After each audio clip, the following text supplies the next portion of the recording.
ನಮಸ್ಕಾರ. ಸುಮಾರು ಜನ ನನಗೆ ನನ್ನ ರೀಲ್ಸಲ್ಲಿ ನೋಟ್ಗಳದ್ದು ಬೆಲೆ ಏನು, ಹೇಗೆ ಟ್ರಾನ್ಸ್ಫರ್ ಮಾಡ್ಕೊಳ್ಳೋದು, ಈ ಥರದ್ದೆಲ್ಲ ಕ್ವೆಶ್ಚನ್ ಎಲ್ಲ ಕೇಳಿದಿರಿ. ಅದ್ರ ಬಗ್ಗೆ ಈ ವಿಡಿಯೋ ಇರುತ್ತೆ. ನೋಡಿ, ನನ್ನ ಹತ್ರ ಕೆಲವೊಂದು ನೋಟ್ಗಳಿದೆ, ನಾನು ತೋರಿಸ್ತೀನಿ. ಇದು ಬಂದು 1 ರಿಯಾಲು, ಸೌದಿ ಅರೇಬಿಯಾದ ರಿಯಾಲು. ಇದಕ್ಕೆ 1 ರಿಯಾಲಿನ ಬೆಲೆ ಇಂಡಿಯನ್ ರುಪೀಸಲ್ಲಿ 25 ರೂಪಾಯಿ ಆಗುತ್ತೆ. ಇವತ್ತು ಟ್ರಾನ್ಸ್ಫರ್ ಮಾಡಿದರೆ 25 ರೂಪಾಯಿ ಆಗುತ್ತೆ. ಮತ್ತು ಇದು ವೇರಿಯೇಷನ್ ಇರುತ್ತೆ. ಡೈಲಿ, ವೀಕ್ಲಿ ವೇರಿಯೇಷನ್ ಆಗುತ್ತೆ, ಇಲ್ಲ ಪರ್ ಡೇ ವೇರಿಯೇಷನ್ ಇರುತ್ತೆ. 26 ಆಗ್ಬೋದು, ಕಡಿಮೆನೂ ಆಗ್ಬೋದು, ಜಾಸ್ತಿ ಆಗ್ಬೋದು.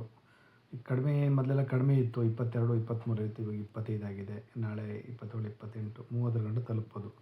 ಆಯಿತಾ, ಇದೊಂದ್ರ ಬೆಲೆ. ಆಮೇಲೆ ಬಂದು ಒಂದು ಇರೋದು ನೋಟ್ ತೋರಿಸ್ತೀನಿ ಏನಿದೆ ಅಂತೇಳಿ. ಇದು ಸೌದಿ ಅರೇಬಿಯಾದು 1 ರಿಯಾಲು. ಇದು 1 ರಿಯಾಲ್ ನೋಟು. ಓಕೆ, ಇದು ಸೇಮು. ಇದು 25 ರೂಪಾಯಿ, ಇದು 25 ರೂಪಾಯಿ ಆಗುತ್ತೆ. ಮತ್ತು ಆಮೇಲೆ ಇದು ಬಂದು 10 ರಿಯಾಲು. 25 ಅಂದರೆ ಇದು 1 ಬೆಲೆ 250 ರೂಪಾಯಿ ಆಗುತ್ತೆ. ಓಕೆ, ಸ್ವಲ್ಪ 5 ರೂಪಾಯಿ ನೋಟ್ಗಳಿದೆ. ಇದು ಬಂದು 5 ರಿಯಾಲು, ಸೌದಿ ಅರೇಬಿಯಾದು.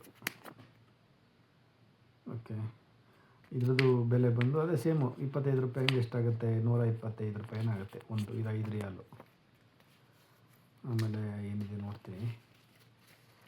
ಆಮೇಲೆ 100 ರೂಪಾಯಿದು ನೋಟಿದೆ ನನ್ನ ಹತ್ರ. ಇದು ಒಂದು 100 ರಿಯಾಲು, 100 ಸೌದಿ ರಿಯಾಲು. ಇದ್ರದ್ದು ಬೆಲೆ ಬಂದು 2,500 ರೂಪಾಯಿ ಆಗುತ್ತೆ. ಆಯಿತಾ, 2,500 ರೂಪಾಯಿ ಒಂದು ನೋಟಿನ ಬೆಲೆ. ನನ್ನ ಹತ್ರ ಒಂದು 3 ಇದೆ. ಆಮೇಲೆ ಏನು ಉಳ್ಕೊಂಡಿದೆ ಅಂದರೆ ಇದೊಂದು 500 ರಿಯಾಲ್ ಇದೆ. ಓಕೆ, ಇದು 500 ರಿಯಾಲು. ನೋಡಿ, 500 ರಿಯಾಲು ಹೀಗಿರುತ್ತೆ ಸೌದಿದು. ಈ ಕಡೆ ಸೌದಿದು ಮಹಾರಾಜರದ್ದು ಫೋಟೋ, ಈ ಕಡೆ ಸೌದಿದು ಪಾರ್ಲಿಮೆಂಟ್ ಹಾಕಿದ್ದಾರೆ. ಓಕೆ, ಇದಿರುತ್ತೆ ನೋಡಿ. ಸ್ಟ್ರೈಪ್ಸು ಎಲ್ಲ ಗಟ್ಟುಮುಟ್ಟಾಗಿ ಚೆನ್ನಾಗಿದೆ, ತುಂಬ ಹಾರ್ಡಾಗಿದೆ. ಇದ್ರದ್ದು 1 ಬೆಲೆ ಬಂದ್ಬಿಟ್ಟು 12,500 ರೂಪಾಯಿ ಆಗುತ್ತೆ. ಒಂದು 500 ರೂಪಾಯಿ ಬೆಲೆ 12,500 ರೂಪಾಯಿ ಆಗುತ್ತೆ. ಮತ್ತು ಇವೆಲ್ಲನೂ ಟ್ರಾನ್ಸ್ಫರ್ ಮಾಡೋದು ಹೇಗಪ್ಪ ಅಂತ ಹೇಳಿದರೆ, ಟ್ರಾನ್ಸ್ಫರ್ ಮಾಡೋದಕ್ಕೆ ನಾವು ಬ್ಯಾಂಕ್ ಥ್ರೂ ಮಾಡಿದರೆ ಒಳ್ಳೆಯದು. ಮತ್ತು ಇನ್ನೊಂದು ಸಿಸ್ಟಮೆಲ್ಲ ಇದೆ, ಮನಿ ಲಾಂಡ್ರಿ ಇದೆಲ್ಲ ಮಾಡ್ತಾರೆ. ಅದೆಲ್ಲ ಮಾಡೋಕ್ಕೆ ಹೋಗ್ಬಿಡಿ ನೀವು ಇಲ್ಲಿಗೆ ಬಂದರೆ. ಓಕೆನಾ, ಅದು ಆ ವ್ಯವಸ್ಥೆ ಅಷ್ಟೊಂದು ಸರಿ ಇಲ್ಲ. ದುಡ್ಡು ಹೋದರೆ ಹೋಯಿತು, ಮತ್ತು ಏನಾದರೂ ಪ್ರಾಬ್ಲಮ್ ಆದರೂ ಆಯಿತು. ಹಾಗಾಗಿ ನಾನು ಹೇಳೋ ಪ್ರಕಾರ ನೀವು ಬ್ಯಾಂಕ್ ಮುಖಾಂತರ ಟ್ರಾನ್ಸ್ಫರ್ ಮಾಡಿ.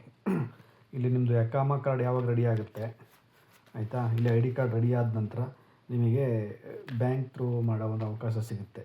ನಾನಾ ಥರ ಸುಮಾರು ಬ್ಯಾಂಕ್ಗಳಿದ್ದಾವೆ. ಕೆಲವೊಂದು ಬ್ಯಾಂಕಲ್ಲಿ ಹೋಗಿ ದುಡ್ಡು ಕೊಟ್ಟರೆ ಸಾಕು, ಡೈರೆಕ್ಟ್ ಕ್ಯಾಶ್ ಕೊಟ್ಟರೆ ಅವ್ರು ಟ್ರಾನ್ಸ್ಫರ್ ಮಾಡಿಕೊಡ್ತಾರೆ. ಇಲ್ಲ ಅಂದರೆ ನಿಮ್ಮ ಹತ್ರ ATM card, bank ATM card ಆದಮೇಲೆ ನೀವೇ ಆನ್ಲೈನ್ ಟ್ರಾನ್ಸ್ಫರ್ ಮಾಡ್ಕೋಬೋದು. ಓಕೆ, ಇದಿಷ್ಟು ನೋಟಿಂದು ಸುವಿಧಾ. ಇಲ್ಲೆಲ್ಲ ವ್ಯವಸ್ಥೆ ಮಾಡ್ಕೋಬೋದು ನೀವು. ಸೌದಿಗೆ ಬಂದರೆ ಹೊಸಬರಿಗೆ ಬರೋರಿಗೆ ವಿಡಿಯೋ ಅನುಕೂಲ ಆಗ್ಬೋದು. ವಿಡಿಯೋ ನೋಡಿ. ಇನ್ನೂ ಏನಾದರೂ ಹೆಚ್ಚಾಗಿ ಬೇಕು ಅಂದರೆ ನೀವು ಕೇಳ್ಬೋದು, ಕಮೆಂಟ್ಸಲ್ಲಿ ಕೇಳಿ ನನಗೆ. ನೋಟಿನ ಬಗ್ಗೆ ಇದಿಷ್ಟು. ಟ್ರಾನ್ಸ್ಫರ್ ಮಾಡೋದ್ರ ಬಗ್ಗೆ ತುಂಬ ಈಜಿ ಇರುತ್ತೆ. ನೋಟ್ ಟ್ರಾನ್ಸ್ಫರ್ ಮಾಡೋದ್ರ ಬಗ್ಗೆ ಏನು ತಲೆ ಬಿಸಿ ಇಲ್ಲ. ಯಾರು ನಿಮ್ಮ ಸ್ಪಾನ್ಸರ್ ಇರ್ತಾರೆ ಸೌದಿಗೆ, ಯಾರು ನಿಮ್ಮನ್ನು ಕರೆಸ್ಕೊಂಡಿರ್ತಾರೆ, ಹೌಸ್ ಡ್ರೈವರಿಗಾಗಲಿ ಯಾವುದೇ ಕಂಪ್ನಿಗಾಗಲಿ, ಅವರು ನಿಮಗೆ ಎಕಾಮ ಮಾಡಿಕೊಡ್ತಾರೆ. ಅವ್ರ ರೆಸ್ಪಾನ್ಸಿಬಿಲಿಟಿ ಇರುತ್ತೆ. ಎಕಾಮ ಮಾಡಿಕೊಟ್ಟ ನಂತರ ನೀವು ಆರಾಮಾಗಿ ಬ್ಯಾಂಕ್ ಥ್ರೂ ಟ್ರಾನ್ಸ್ಫರ್ ಮಾಡ್ಬೋದು. ಇನ್ ಕೇಸ್ ಎಕಾಮ ಮಾಡಿಲ್ಲ, ಸಮಸ್ಯೆ ಇತ್ತು ಅಂತೇಳಿದ್ರೆ ಯಾರಾದರೂ ಪರಿಚಯದವ್ರಿಗೆ ಕೊಟ್ಟು ಟ್ರಾನ್ಸ್ಫರ್ ಮಾಡಿಸಿ, ಆಯಿತಾ. ಮತ್ತು ಕೆಲವೊಂದು ಅಪ್ಲಿಕೇಶನ್ಗಳಿದ್ದಾವೆ, ಅದು ಅಷ್ಟೇನು ಸೇಫ್ ಅಲ್ಲ ಅಂತ ನನ್ನ ಅಭಿಪ್ರಾಯ. ಈಗ ಸ್ಟಾರ್ಟಿಂಗಲ್ಲಿ ನೀವಿಲ್ಲಿ ಭಾಷೆ ನಾಲೆಡ್ಜ್ ಎಲ್ಲ ತಿಳ್ಕೊಂಡು ಅದ್ರ ಮುಖಾಂತರ ಮಾಡ್ಬೋದು. ಬಟ್ ಇದು ನೋಟಿನ ವ್ಯವಸ್ಥೆ. ಓಕೆ, ಇನ್ನೂ ಏನಾದರೂ ಹೆಚ್ಚಿಗೆ ಬೇಕು, ತಿಳ್ಕೋಬೇಕು ಅಂತ ಹೇಳಿದ್ರೆ ವಿಡಿಯೋದಲ್ಲಿ ನನ್ನ ಕಮೆಂಟ್ ಮಾಡಿ.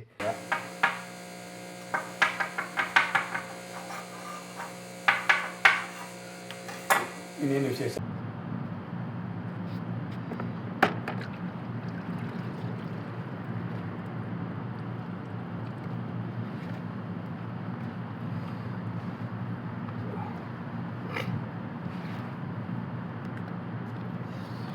ನಾನು